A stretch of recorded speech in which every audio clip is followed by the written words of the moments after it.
Last week, nakita natin kung gaano kaganda at kayaman ng kasaysayan ng Jordan.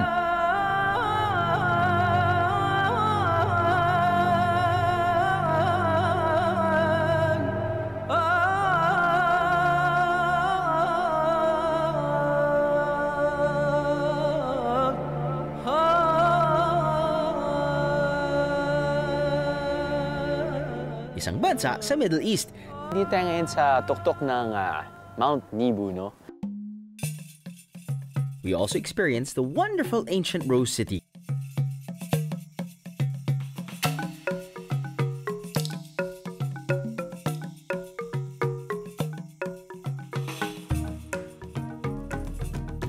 Yun, finally mga bihero, nandito na tayo sa sinasabi nilang pinakamagandang facade dito sa Petra, no? It's called the Treasury.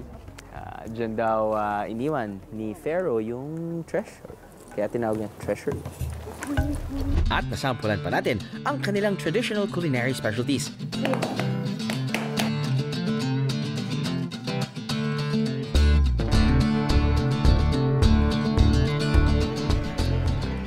Hindi ko alam kung anong lasa niya, pero masarap lasa niya.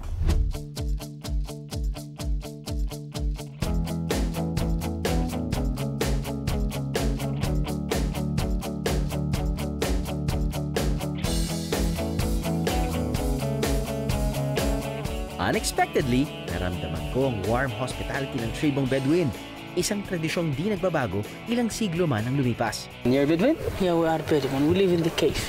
You live in the cave? Yeah. Wow. Until now, 25 people live in the cave. Really? Yeah.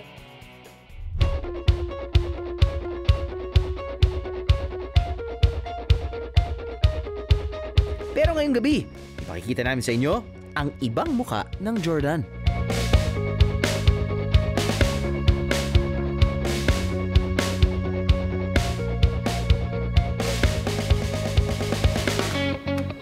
Dito tayo mamamasyal sa kanilang sentro, ang Amman.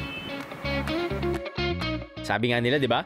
Love is always sweeter the second time around. In this case, our trip is much sweeter sa part 2 ng ating Jordan episodes.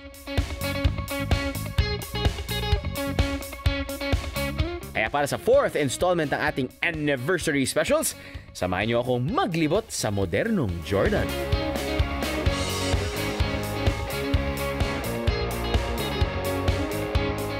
Alan was halan!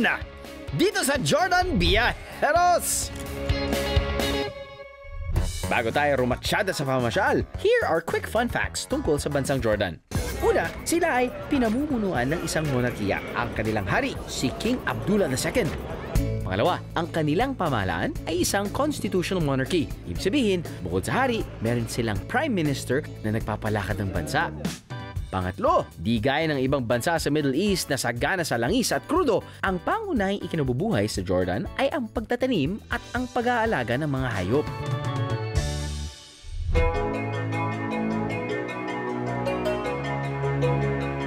Sa aming pagdating sa Amman, nag-check-in agad kami sa isa sa mga premyadong resort na malapit sa napakagandang Petra.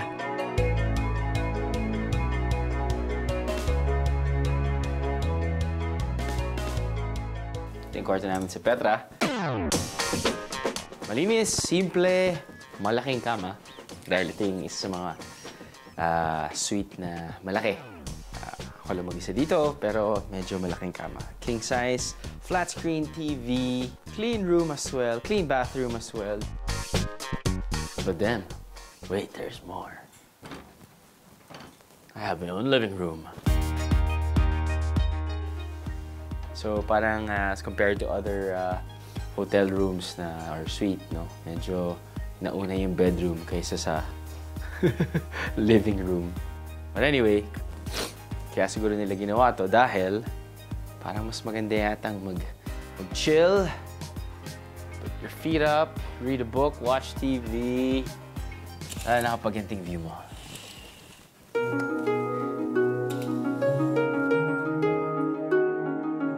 Grabe, ibang-iba na yung Cagayan de Oro. Just kidding. Wow.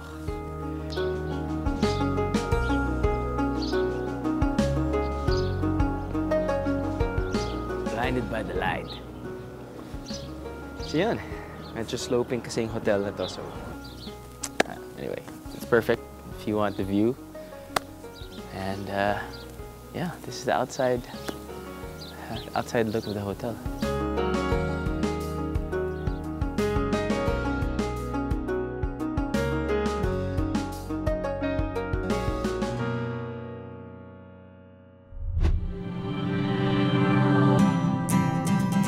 We are back on the bus and off to the city we go. From Petra, halos 3 oras ang biyahe patungo ng Madaba. Gaya sa Petra, mabundok ang makikita niyong mga daan. Isa ito sa mga dahilan kaya ginagawa itong location para sa Hollywood films. Katunayan, ang kabundukan at setting ito ng Wadi Rum ang naging location ng pelikulang The Martian.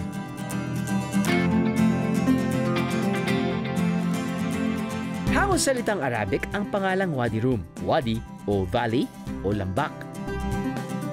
At Rum na ang ibig sabihin ay mataas.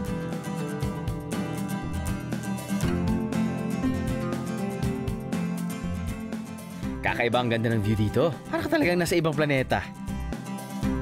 Pero kota na ako sa mga bundok ng Jordan. I want to see more than mountains and deserts.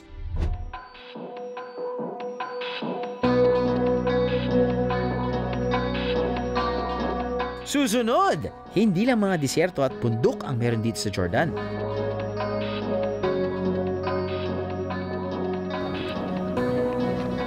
You can see a view of the East Amman part, which is the most populated areas here in Jordan, in Amman city, in our capital, and the downtown area down there. So take a good look from the top over there, but this is very populated part.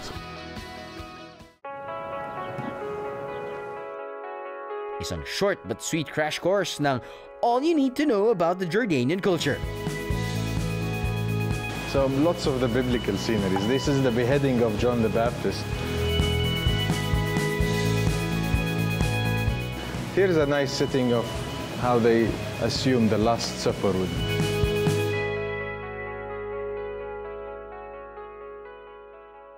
Pero ang main attraction dito sa museum, ang iba't ibang highlights sa history ng kanilang bansa. Gaya nito. This is a replica of one of the famous discoveries in Jordan. It's called the Misha stone. It's an inscription that dates about the middle of the 9th century BC, and it's the king of Moab. Siyempre, may Middle Eastern food sampling. Nadali mo, boy. Chicken inasal. Bakit ba kolon? And drinking din. Satak.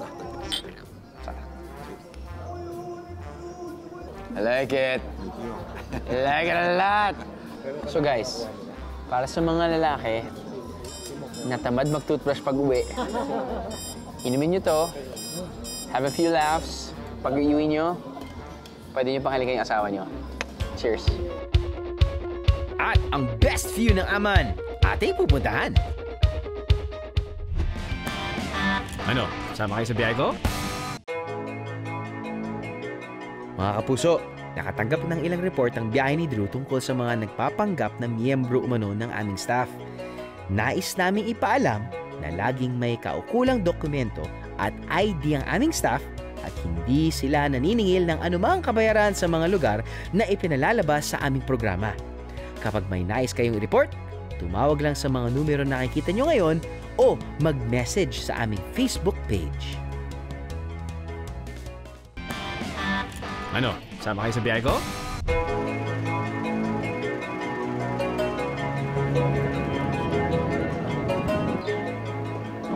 %93% ng Jordanians ay Muslim at sa 7% lang ng populasyon ang ibang relihiyon.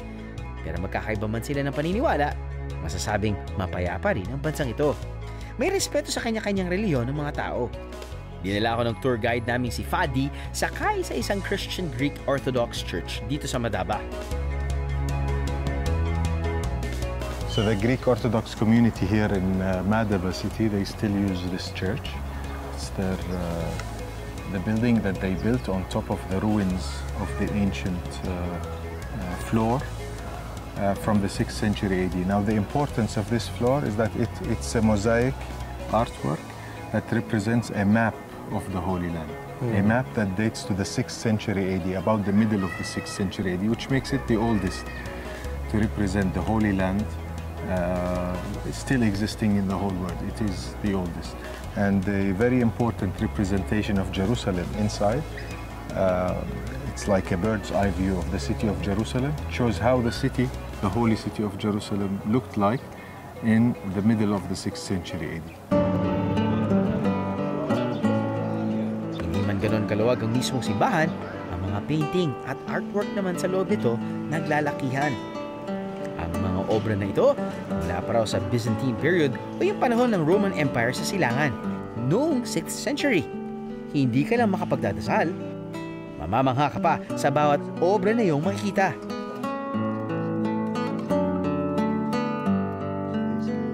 This floor used to cover the whole width of the church, so it used to be a full rectangular piece. In it, mosaic stones were used, these beautiful colored stones. We think in the original one, maybe 2 million pieces were used. Unfortunately, we have some parts of it destroyed. The existing parts, we think, host like maybe 600 to 700,000 pieces. This is the Dead Sea. It's a map of the Holy Land, basically. The Dead Sea, the Jordan River, you can see it here. And this is the famous representation of the city of Jerusalem. The old city. Kahit na medyo moderno ang buhay ng mga Jordanian, pinahahalagaan pa rin nila ang kultura at mga obra ng kanilang mga ninuno. Hindi nyo inabot last week, mga biyero. Let me tell you about their mosaic art. Ang paggawa ng Jordanian mosaic art mula sa colored stones ang ituturing na pambansang sining rito. 100% handmade ang mga yan, mga biyero. Mahirap gawin.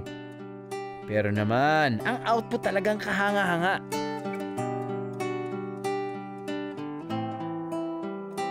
Kitang-kita ang kahanga-hangang mosaic art sa Basilica ni St. George dito sa Madaba. These are some of the mountains of Moab and the city of Karak in Jordan. Kahit ilang libong taon pa ang lumipas, di pa rin nawawala ang paggawa ng mga obra na gaya nito.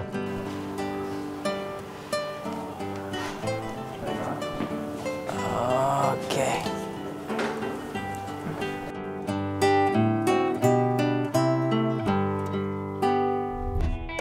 Up ahead, let's walk the streets of Jordan.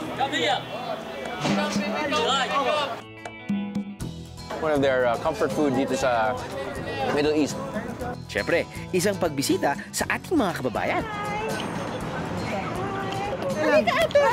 Kasi hindi rin po kami خلاص تطلع من هذا خلاص عايز لانه هاي Ate Helen, يا ako nga kamusta po? ay Ako po si Drew. ay ako po si Helen Asawa mo? ay Hindi. Kala ko asawa mo eh. Ano, sama kayo sa biyahe ko?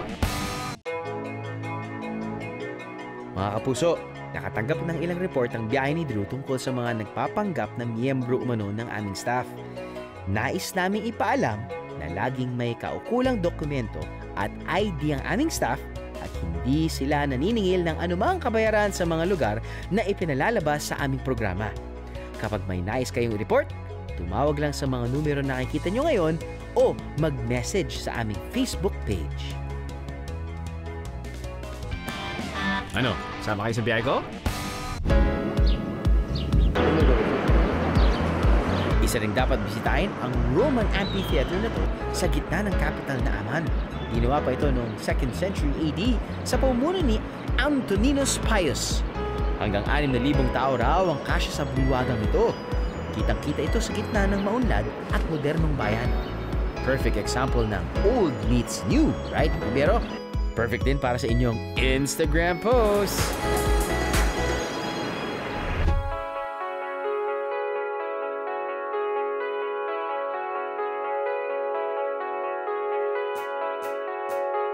Ito ang La Storia, isang museum na dedicated sa bansang Jordan.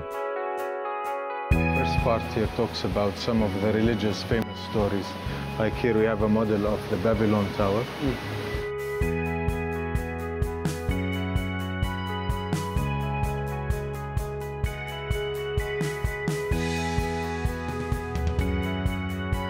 The the Ark of Noah. So they try to tell the story, which includes religion, of course, and famous religion accounts here in the human history.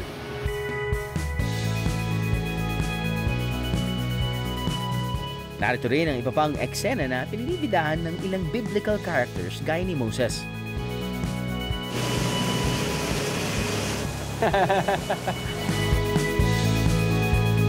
So lots of the biblical sceneries. This is the beheading of John the Baptist. Here's a nice setting of how they assume the Last Supper would be.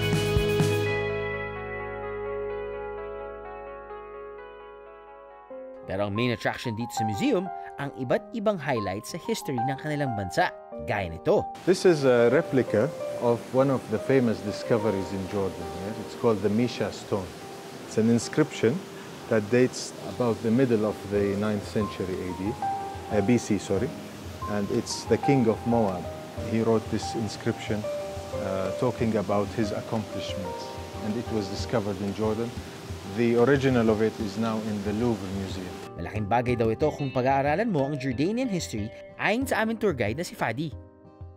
Well-rooted ang mga Jordanians sa kanilang ancient stories, lalo na sa kanilang mga monarkiya.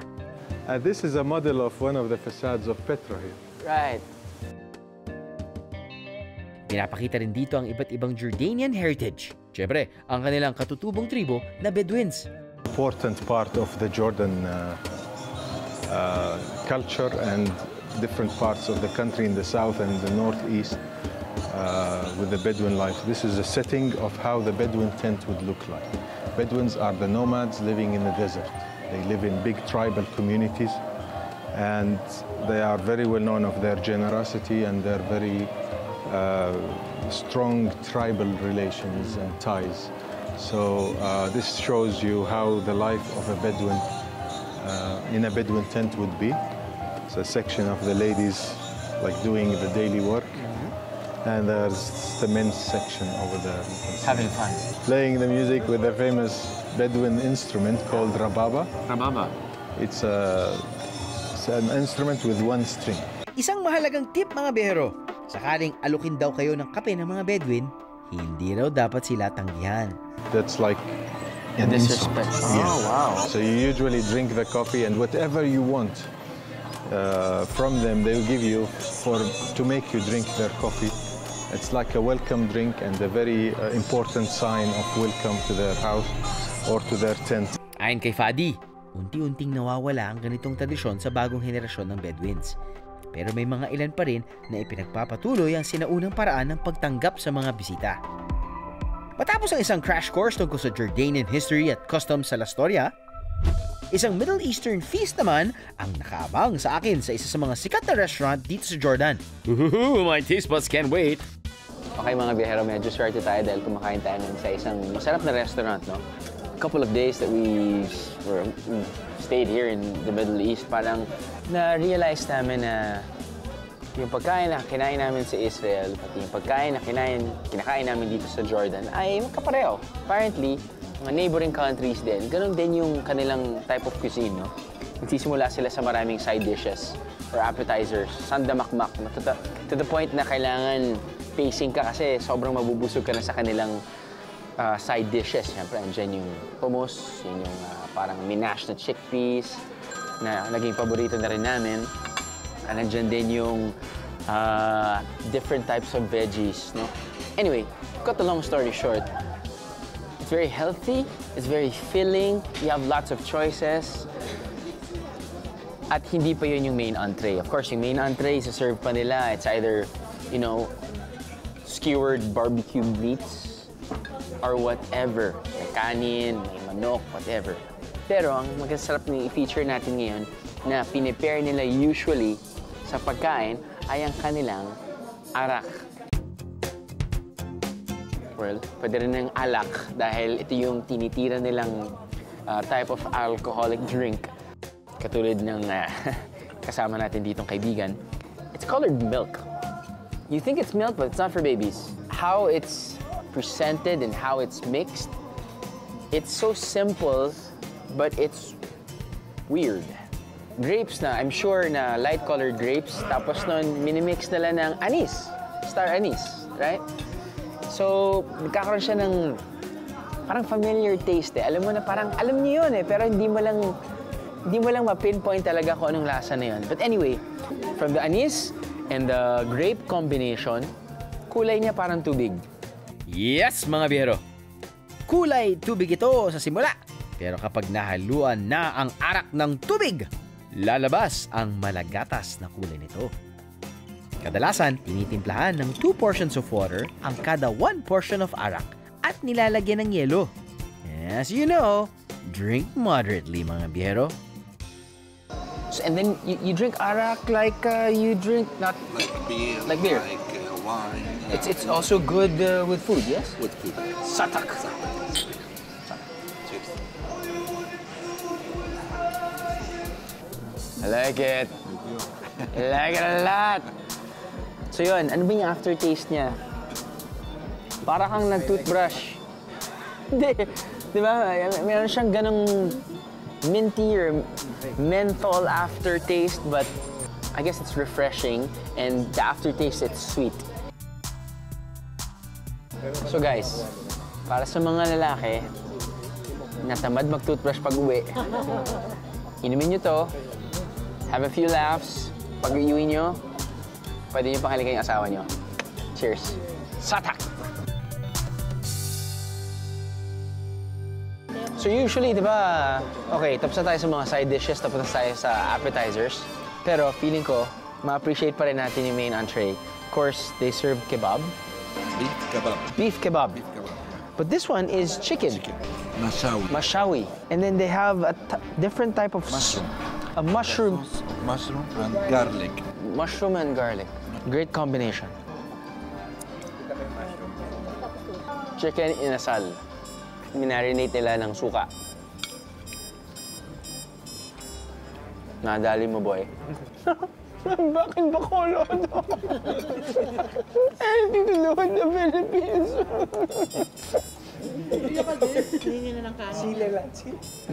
Two words. Masarap.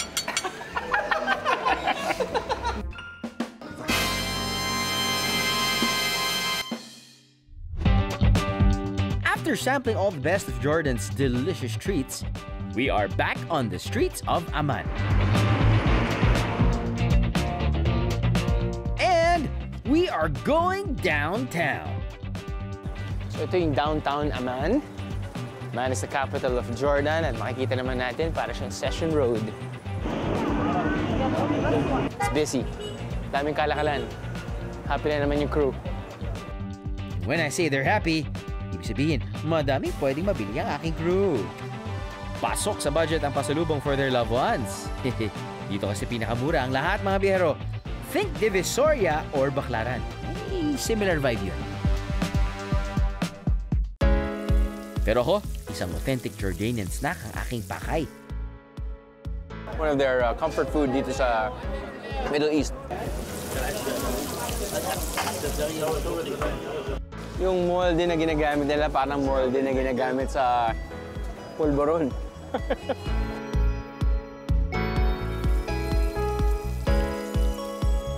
Kadalasan, binabalot ang kanilang pagkain na parang shawarma. Para raw ito sa mga tao na nagmamadali at gusto makakain with ease. Ang nilalaman nito, falafel, French fries, yogurt. Medyo mura lang dahil mga 10 piso lang to. Katulad din ng sinabi ko, katulad ng experience natin sa Israel. Yung falafel kasi, yung texture niya pwede maging meat eh. So if you're a vegetarian, hindi mo naman hinahanap yung meat, no? Pero hinahanap mo yung konting texture ng meat. Pwede mo makuha dito.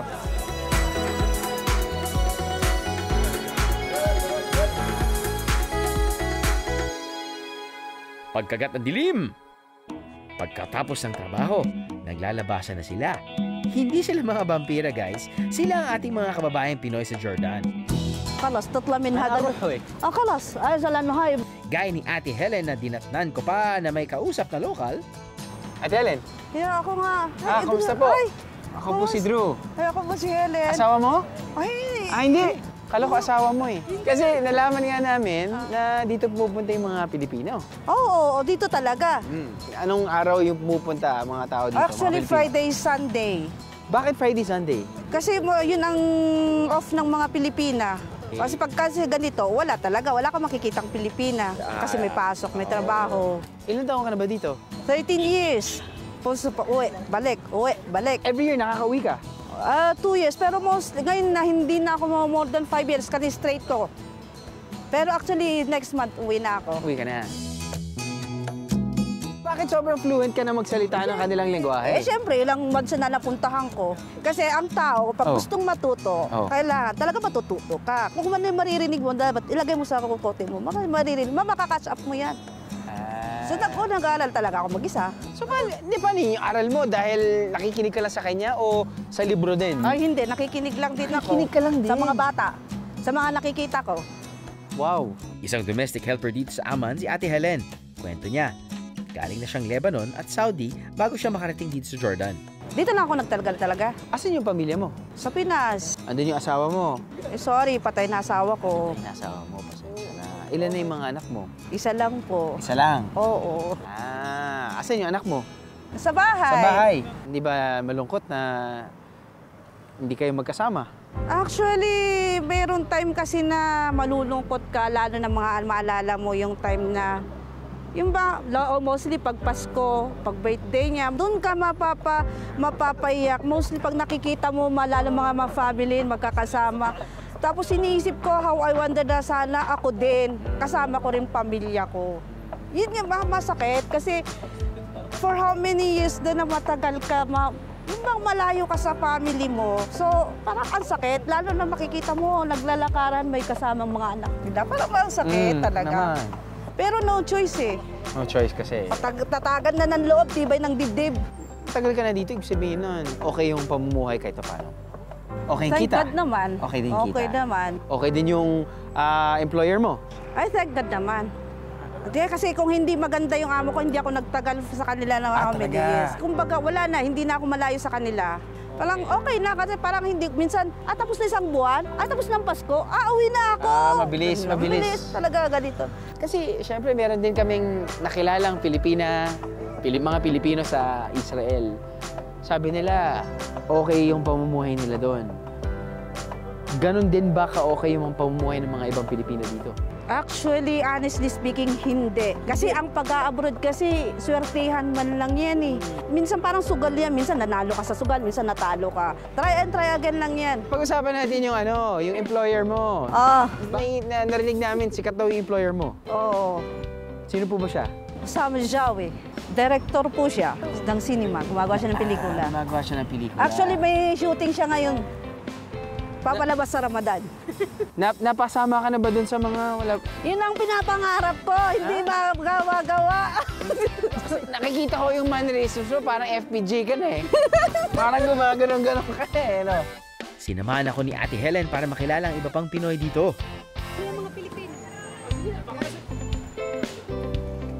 Maya-maya pa, bigla na silang dumami. Nothing compares to Pinoy camaraderie, di ba? Hi, Philippines! It's another beautiful morning dito sa Jordan, mga biyero. And we're going to check out one of the modern but still ancient landmarks ng bansang ito. Magulo ba? Okay, let me show you what I mean. The sun okay here? Okay. Very good. Wow, beautiful here. Yeah, it's our capital, Amman. Very nice. This is the old part of the city. They call the citadel here. It's like the Acropolis of ancient Amman. And these new plates here, they show you how the name of the city developed through the ages.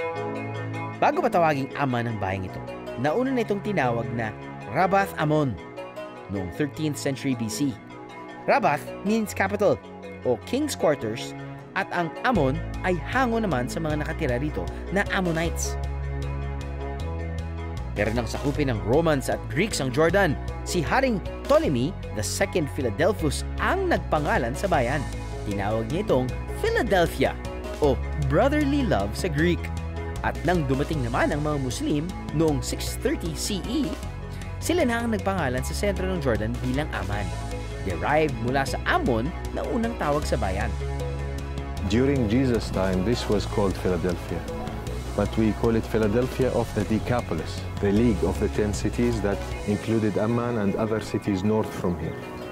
And we know from the Bible that Jesus traveled to the Decapolis areas. We know that many people from the Decapolis used to go to hear him and to follow him wherever he goes. Kapag punta kayo rito mga bihero, para kayong nagta-time travel sa ganda ng mga naiwang Roman structures dito.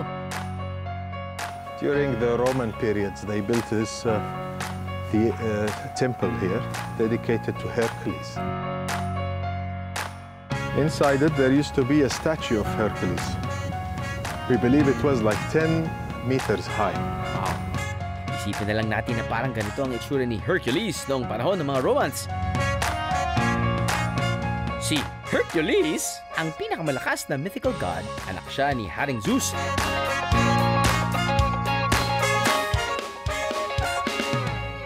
Now I'm going to show you, near the museum here, what remained from that statue is 2 pieces only.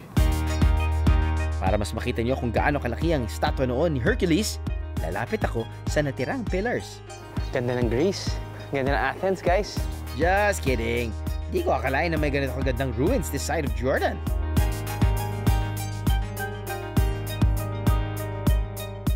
I am just speechless mga biyero. Di ko akalain na after thousands of years, nananatili pa rin ang ganitong klaseng ruins. And behind it is a piece of the elbow, the big statue that once existed inside the temple of Hercules. So you can just try to imagine if you put the pieces together, it's just gigantic. Yeah. Maybe the body's this big and then the hand is really... You think so? Wow, that would be interesting.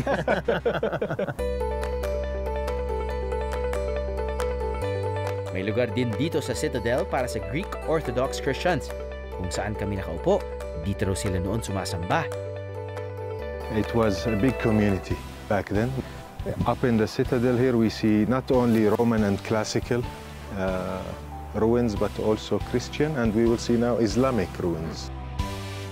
Nakatutuwang isipin na lahat ng sumakop at naghari sa Jordan ay buhay pa rin sa mga naiwang tradisyon at paniniwala. Isang patunay dyan ng mga batong ito na sari-sari ang kulay. Mula pa raw ito sa iba't ibang yugto ng pananakop sa kanilang bansa.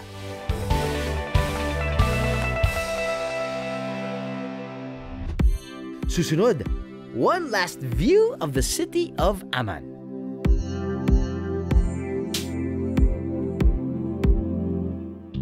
It's beautiful. Yeah. One of the best views of all the Amman from here. Ano? Sama kayo sa biyahe ko?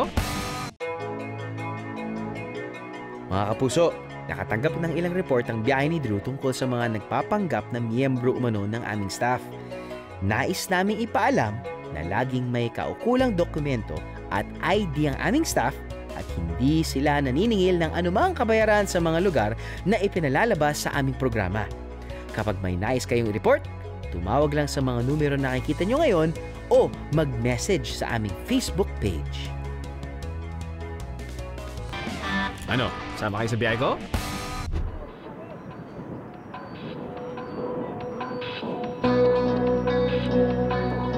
Mula rito sa tuktok ng Citadel, See the real city now. Yeah. Nice. That's the Roman theater. Yes.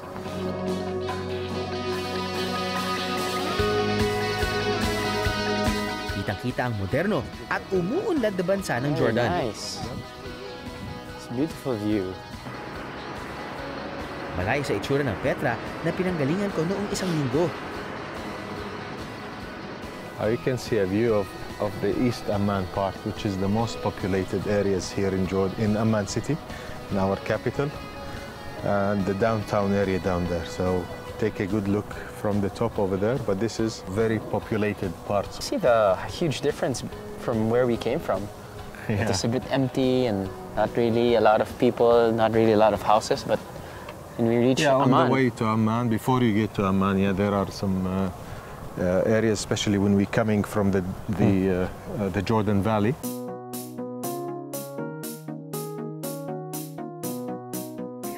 Amman ang may pinakamalaking populasyon sa 10 syudad ng Jordan. Aabot din sa 4 na milyon ang nakatira dito. That's a big flag. Huh? Yes, it's 126 meters high. Wow. The flag of Jordan. Yeah, it's a landmark here in the city. You look over there, you can see the complex of the royal palaces. Landmarks here in the city. And of course, has lots of our modern history was done there. Of course, our king lives outside the city now, but it's a symbol for the city here. Overlooking kung overlooking mga biyero. Para sa mga photographer at bisitang gaya ko, perfect na vantage point ang Citadel para makita ang 360-degree view ng Amman. Napakaganda sa tuktok ng parte na to ng Citadel. One of the best views of all the Amman from here. You live in Amman?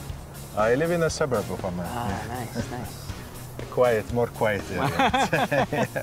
Samahin niyo pa ng mga kwento ng aking guide na si Fadi. This is certainly the perfect way to end my trip here in Jordan.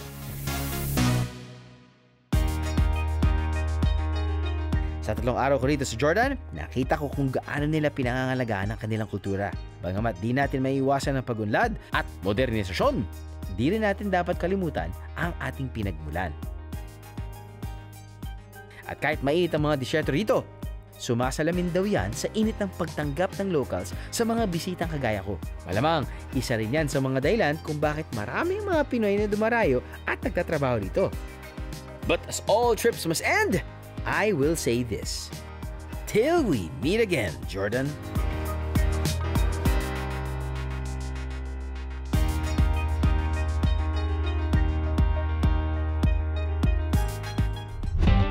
Ngayong 3 taon na natin ng pagbabiyahe, aba, dapat lang mag-celebrate tayo mga biyahero.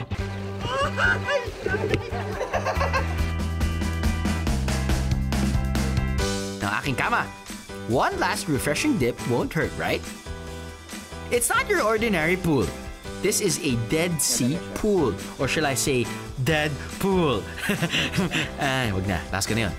So, sa sobrang taas nga ng salt content ng pool na to na nanggaling sa Dead Sea, you can just float without any flotation device. Okay? Pwede kang mag-relax. Pwede kang mag-check ng mapa na sira na. Pero okay lang. Ano problema? Pwede ka na mag-D4. Ano problema? At sa kauna-unahang pagkakataon sa ibang bansa, sinubukan namin ang tour package na biyahe. Ito yung isa sa mga major fortresses ni King Herod because it overlooks the Dead Sea and nakikita niyong lupa. That's actually a major trade area back in the day. The marvelous Masada. Sulit nga ba ito? Yan ang aalamin natin. Ang tanong ko, sama ba kayo sa biyahe ko?